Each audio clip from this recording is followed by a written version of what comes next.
हज़रत सुलेमान अलैहिस्सलाम की कहानी दरअसल एक ऐसे नबी और बादशाह की दास्तान है जिन्हें अल्लाह ताला ने दुनिया की सबसे अजीम सल्तनत अता की, लेकिन इसके साथ ही आजज़ी, शक्र और बंदगी जैसी खूबियां भी अता फरमाएं ताकि वो दूसरों के लिए मिसाल बन जाएं। इनकी जिंदगी का हर वाक़या सबक आमोज़ और ईमान को ताज़ा करने वाला है। हज़रत सुलेमान अलैहिस्सलाम हज़रत दाऊद अलैहिस्सलाम के बेटे थे। हज़रत दाऊद अलैहिस्सलाम बनी इसराइल के अजीम नबी और बादशाह थे जिन्हें अल्लाह ने ज़बूर अता की थी और जिन्हें लोहे को नरम करने की मुजिज़ाती सलाहियत दी गई थी। हज़रत दाऊद अलैहिस्सलाम की शख्सियत ही पूरी कौम के लिए रोशनी का मीनार थी। और जब हज़रत सुलेमान पैदा हुए तो सबको अंदाज़ा हो गया कि ये बच्चा भी अल्लाह का ख़ास इंतखाब है। रिवायतों में आता है कि हज़रत सुलेमान निहायत रोशन चेहरा और पाकीज़ा तबीयत रखते थे। आपका अंदाज़े गुफ्तगू, चलने फिरने का तरीक़ा और बचपन ही की मासूम बातों में ऐसी संजीदगी नज़र आती कि लोग हैरान रह जाते। बचपन ही में आपकी ज़हानत और हिकमत के कई वाक़यात मशहूर हुए। इनमें सबसे ज़्यादा मशहूर वाक़या वो है जो कुरान मजीद और तफसीरों में भी बयान हुआ है। एक दिन दो औरतें एक ही बच्चे के साथ हज़रत दाऊद अलैहिस्सलाम के पास आईं और दोनों ने कहा कि ये बच्चा हमारा है। हज़रत दाऊद ने दलाइल सुने और फैसला एक औरत के हक़ में दिया। हज़रत सुलेमान उस वक्त अभी जवानी की दहलीज पर थे। इन्होंने अर्ज़ किया कि अब्बा जान अगर इजाज़त दी तो मैं भी अपनी राय पेश करूं। हज़रत दाऊद ने इजाज़त दी तो हज़रत सुलेमान ने फरमाया कि बच्चा दरमियान में रख दिया जाए और उसे दो टुकड़ों में तकसीम कर दिया जाए ताकि दोनों औरतों को बराबर मिल सके। ये सुनते ही एक औरत का दिल कांप गया और उसने रोना शुरू कर दिया। उसने कहा कि नहीं नहीं, बच्चा उसे दे दीजिए, लेकिन उसे मत मारिए। हज़रत सुलेमान ने फौरन कहा कि यही असल माँ है, क्योंकि हकीकी माँ कभी नहीं चाहती कि उसका बच्चा मारा जाए। ये फैसला सुनकर सब लोग हैरान रह गए और बचपन ही से हज़रत सुलेमान की हिकमत और फ़हम का चर्चा होने लगा। ये वाक़या सिर्फ़ एक बचपन का फ़ैसला नहीं था, बल्कि ये अल्लाह की तरफ से एक इशारा था कि आने वाले वक्त में हज़रत सुलेमान को अदल व इंसाफ की ऐसी ताकत मिलने वाली है जो दुनिया की सबसे बड़ी अदालत को जन्म देगी। हज़रत दाऊद अलैहिस्सलाम को भी ये अंदाज़ा हो गया था कि ये बेटा एक दिन उनका वारिस और अल्लाह का नबी होगा। हज़रत सुलेमान बचपन ही से इबादत गुजार और शुक्रगुजार थे। वो अपने वालिद के साथ बैठकर अल्लाह की किताब ज़बूर सुनते और अक्सर रातों को जागकर अल्लाह की याद में आंसू बहाते। उनके दिल में ये बात गहरी उतर गई थी कि असल ताकत ना दौलत में है ना फौज में, बल्कि सिर्फ अल्लाह की रज़ा में है। हज़रत सुलेमान अलैहिस्सलाम की इब्तिदाई ज़िंदगी में एक और बात बहुत नुमायाँ थी, वो थी आजिज़ी। अगरचे बचपन में ही सब उनकी ज़हानत और हिकमत के किस्से सुनकर तारीफ़ करते, लेकिन वो कभी फ़ख्र ना करते बल्कि कहते कि ये सब कुछ अल्लाह की अता है। वो छोटी छोटी चीज़ों पर भी शुक्र अदा करते। एक बार जब उनको एक परिंदा ने अपनी चहचहाहट से खुश किया तो इन्होंने कहा, अल्हम्दुलिल्लाह, मेरे रब ने मुझे सुनने और समझने की सलाहियत दी। हज़रत दाऊद अलैहिस्सलाम के दरबार में आप अक्सर उनके साथ बैठते और देखते कि मुकदमात कैसे हल किए जाते हैं। ये दरबार इंसाफ का मरकज़ था और वहाँ छोटे बड़े सब अपने मसाइल लेकर आते थे।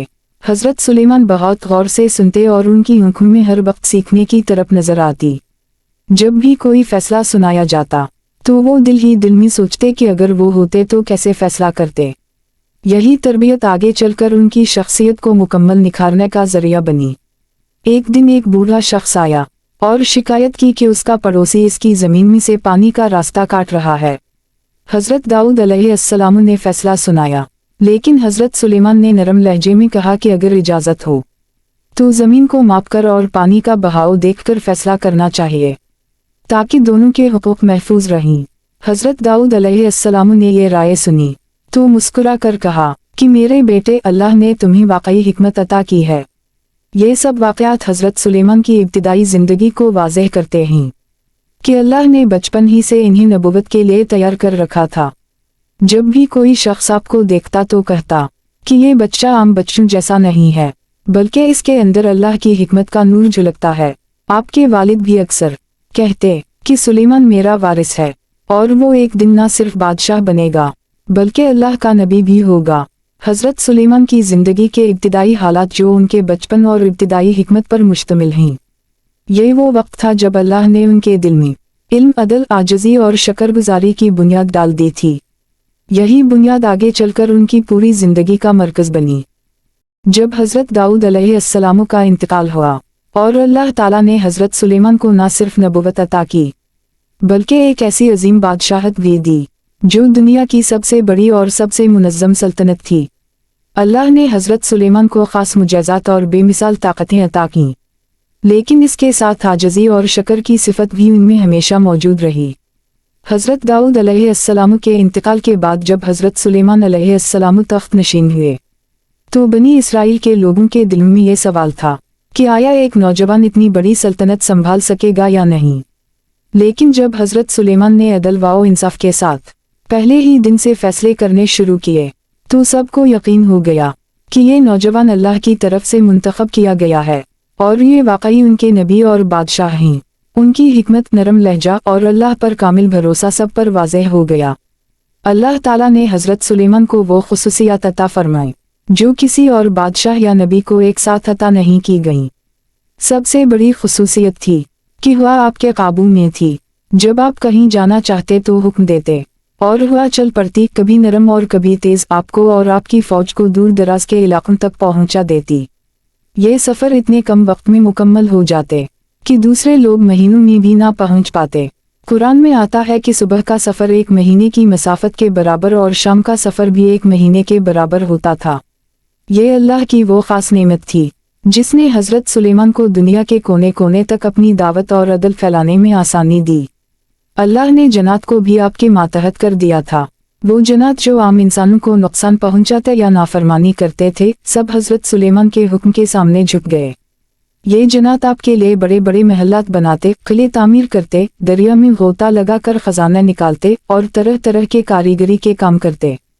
कोई जिन भागने या नाफरमानी की कोशिश करता तो अल्लाह की तरफ से सख्त सज़ा पाता। हज़रत सुलेमान उन सब को एक मुनज़्ज़म फ़ौज की तरह चलाते और हर एक को उसके काम पर मुकर्रर करते। अल्लाह ने हज़रत सुलेमान को एक और अजीम मोजिज़ा दिया कि आप परिंदों और जानवरों की ज़बान समझ सकते थे। आप उनसे बात करते और वो आपकी बात मानते। ये बात कुरान में भी आई है कि अल्लाह ने इन्हें मंतिक़ लतीर यानी परिंदों की ज़बान सिखाई थी। एक मर्तबा आप अपनी फ़ौज के साथ गुजर रहे थे तो चींटियों की वादी में पहुँचे। वहाँ एक चींटी ने अपनी कौम से कहा कि ऐ चींटियों, अपने बिलों में चले जाओ ताकि सुलेमान और इसकी फ़ौज तुम्हें कुचल ना डाले। हज़रत सुलेमान ने यह सुनकर मुस्कुरा दिया और अल्लाह का शुक्र अदा किया कि इसने मुझे ये नेमत अता की है। इन्होंने दुआ की, ए मेरे रब, मुझे तौफीक दे कि मैं तेरी उन निमतों का शुक्र अदा करूं जो तूने मुझ पर और मेरे वालिदैन पर किए हैं। ये आजिज़ी और शुक्रगुजारी उनकी शख्सियत का सबसे बड़ा वसिफ था। आपके दरबार में मुख्तलिफ मखलूक़ात के नुमाइंदे मौजूद रहते थे। एक तरफ इंसानों के सरदार, दूसरी तरफ परिंदों की फ़ौज और फिर जन्नत के गिरोह। सब अपने अपने कामों और जिम्मेदारी की रिपोर्ट पेश करते थे। ये दरबार अल्लाह की निशानियों में से एक था कि एक ही वक्त में मुख्तलिफ मखलूक़ात एक नबी के हुक्म के तहत जुमा होकर इताअत कर रहे हैं। एक दिन आपने अपनी फ़ौज का मुआयना किया तो हुदहुद परिंदा मौजूद ना था। आपने फरमाया कि अगर इसके पास कोई माकूल वजह ना हुई तो उसे सख्त सज़ा दी जाएगी। कुछ देर बाद हुदहुद आया और उसने अर्ज़ किया कि मैं ऐसी जगह से आया हूँ जहाँ की खबर आपके पास नहीं है। मैं सबा की एक अजीम सल्तनत देखकर आया हूँ जिसकी एक मलका है बिल्किस। वो और इसकी कौम सूरज की इबादत करते हैं, हालांकि अल्लाह ही वो है जो आसमानों और ज़मीन की पोशीदा बातें जानता है। हज़रत सुलेमान ने हुदहुद की ये खबर सुनी तो उसे हुक्म दिया कि एक ख़त ले जाए जिसमें बिल्किस को अल्लाह की तरफ बुलाया गया था। ख़त में लिखा था कि बसम अल्लाह अर्रहमान अर्रहीम, मुझसे सरकशी ना करो और फरमानबरदारी के साथ मेरे पास आ जाओ। ये ख़त जब बिल्किस तक पहुंचा तो वो हैरान रह गई। उसने अपने वज़ीरों और सरदारों से मशवरा किया कि ये किस कस्म का पैगाम है। इसने कहा कि बादशाह जब किसी मुल्क में दाखिल होते हैं तो उसे बर्बाद कर देते हैं, लेकिन यह मामला मुख्तलिफ है। इसने कहा कि मैं सुलेमान के पास हदिया भेजती हूँ और देखती हूँ कि वो क्या जवाब देते हैं। हज़रत सुलेमान ने जब ये हदिया देखा तो फरमाया कि तुम माल से मुझे खरीदना चाहते हो। जो कुछ अल्लाह ने मुझे दिया है वो तुम्हारे तोहफे से कहीं ज़्यादा बेहतर है। फिर इन्होंने कासद को जवाब दिया कि अगर तुम मेरे पास ईमान लेकर ना आए तो मैं अपनी फ़ौजों के साथ तुम्हारे मुल्क में आ जाऊंगा। बिल्किस के लिए अल्लाह की कुदरत का सबसे बड़ा निशान ये था कि उसका तख्त इसके महल से उठाकर हजरत सुलेमान के दरबार में पलक झपकते पहुंचा दिया गया। जब वो दरबार में आई तो हजरत सुलेमान ने इससे कहा, किया ये तुम्हारा तख्त है? बिल्किस ने कहा, ये तो मेरा ही लगता है। इसके बाद हजरत सुलेमान ने इसके सामने शीशे का फर्श बनाया जिस पर पानी बहता हुआ नजर आ रहा था। बिल्किस ने समझा कि ये पानी है और अपनी पांचे उठा लिए।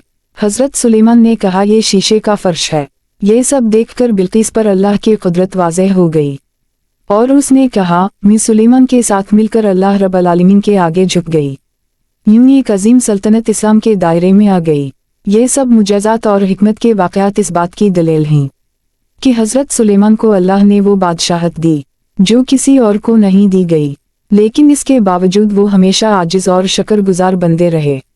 वो हर वक्त अल्लाह से दुआ करते कि मुझे तौफीक दे कि मैं तेरी निमतों का शुक्र अदा करूं और ऐसे अमाल करूं जो तुझे पसंद हूं। हजरत सुलेमान के पास ताकत और मुजज़ात ज़रूर थे, लेकिन असल कमाल उनकी आजिज़ी, शुक्रगुजारी और अदल था। बिल्किस को ये बात समझ आ गई कि ये बादशाह दुनिया का लालची नहीं बल्कि अल्लाह का नबी है। इस दौरान हजरत सुलेमान ने अपनी मजलिस में फरमाया, कौन है जो बिल्किस का तख्त मेरे पास ले आए कबल इसके कि वो इताअत गुजार होकर यहाँ पहुँचे? एक ताकतवर जिन खड़ा हुआ और बोला, मैं उसे आपके पास ले आऊँगा उससे पहले कि आप अपनी मजलिस से उठें। लेकिन एक शख्स जिसके पास अल्लाह की किताब का इल्म था उसने कहा, मैं उसे आपकी ऊँट झपकने से पहले ले आ सकता हूँ। और वाकई पलक झपकने की देर थी कि बिल्किस का तख्त हजरत सुलेमान के सामने मौजूद था। ये देखकर हजरत सुलेमान ने फौरन कहा, ये मेरे रब का फजल है ताकि वो मुझे आजमाए कि मैं शुक्र अदा करता हूँ या नाशुक्री करता हूँ। जब बिल्किस हजरत सुलेमान के पास आई तो उसे इसका तख्त पहचानने के लिए पूछा गया, किया ये तुम्हारा तख्त है? इसने कहा, ये तो बिल्कुल उसी जैसा है। फिर इसे एक शीशे का महल दिखाया गया जिसके फर्श के नीचे पानी और मछलियाँ तैर रही थीं। बिल्किस ने उसे पानी समझकर अपनी पांचे ऊपर उठा लिए। हजरत सुलेमान ने कहा, ये तो शीशा है। ये मंजर देखकर बिल्किस ने कहा, मैंने अपने नफ्स पर जुल्म किया और अब मैं सुलेमान के साथ रब्बुल आलमीन पर ईमान लाती हूँ। यूं बिल्किस ने इस्लाम कबूल किया और इसकी पूरी कौम अल्लाह की इबादत गुजार बन गई। हजरत सुलेमान की हुकूमत के और भी कई मोजिज़े थे। हवाएं उनके ताबे थीं। जब वो सफ़र करते तो हवा इन्हें ले जाती और सुबह से शाम तक 1 महीने का फासला तय हो जाता। उनकी सवारी निहायत परशिकवा थी जिसके साथ जन्नात और परिंदों की फ़ौजें हरकत करती थीं। इन सब निमतों के बावजूद हजरत सुलेमान हमेशा आजिज़ और शुक्रगुजार रहते। वो बार बार दुआ करते, ऐ मेरे रब, मुझे ऐसा अमल करने की तौफीक दे जो तुझे पसंद हो और अपनी रहमत के साथ मुझे अपने नेक बंदों में शामिल कर ले। अब आते हैं हजरत सुलेमान की वफ़ात के वाक़ये की तरफ। ये वाक़या निहायत अबरत अंगेज़ है। एक दिन हजरत सुलेमान एक अजीम इबादत गाह की तामीर की निगरानी कर रहे थे। आप अपनी छड़ी पर टेक लगाए खड़े थे। अल्लाह ताला ने उनकी रूह कब्ज़ा कर ली, लेकिन उनका जिस्म यूं ही खड़ा रहा। कई दिन और कई महीने गुजर गए। जन्नात समझते रहे कि सुलेमान जिंदा हैं और वो उनकी खिदमत करते रहे। बिलाखिर एक दीमक ने उनकी छड़ी को खा डाला और हजरत सुलेमान का जिस्म ज़मीन पर गिर गया। तब सबको मालूम हुआ कि वो वफ़ात पा चुके हैं। कुरान कहता है, जब हमने उनकी मौत का फ़ैसला किया तो जन्नात को उनकी मौत का इल्म न हुआ यहाँ तक कि एक दीमक ने उनकी लाठी को खा डाला। जब वो गिरे तो जन्नात पर ज़ाहिर हो गया कि अगर वो गैब जानते होते तो ज़िल्लत वाले अज़ाब में ना पड़े रहते। सूरा सबा 14। ये वाक़या हमें ये सबक देता है कि दुनिया की बड़ी से बड़ी ताकत भी अल्लाह के हुक्म के आगे बेबस है। हज़रत सुलेमान जैसा अजीम नबी भी जब दुनिया से रुखसत हुआ तो कोई जिन, कोई इंसान, कोई परिंदा उनकी मदद को ना आ सका। असल इख्तियार सिर्फ अल्लाह के पास है। हज़रत सुलेमान की सल्तनत में अमन कायम था। कोई भूखा ना रहता, कोई मजलूम फरियाद ना करता और कोई मुजरिम बच नहीं सकता था। उनकी हुकूमत सिर्फ ताकत पर नहीं बल्कि इंसाफ और शक्र पर कायम थी। यही वजह है कि अल्लाह ताला ने कुरान में उनका जिक्र बार बार किया और उनकी दुआओं और फैसलों को बतौर मिसाल बयान किया। इससे ये सबक भी मिलता है कि ताकत और हुकूमत असल कामयाबी नहीं है बल्कि असल कामयाबी ये है कि इंसान अल्लाह का शुक्रगुजार, आजिज़ और अदल करने वाला हो।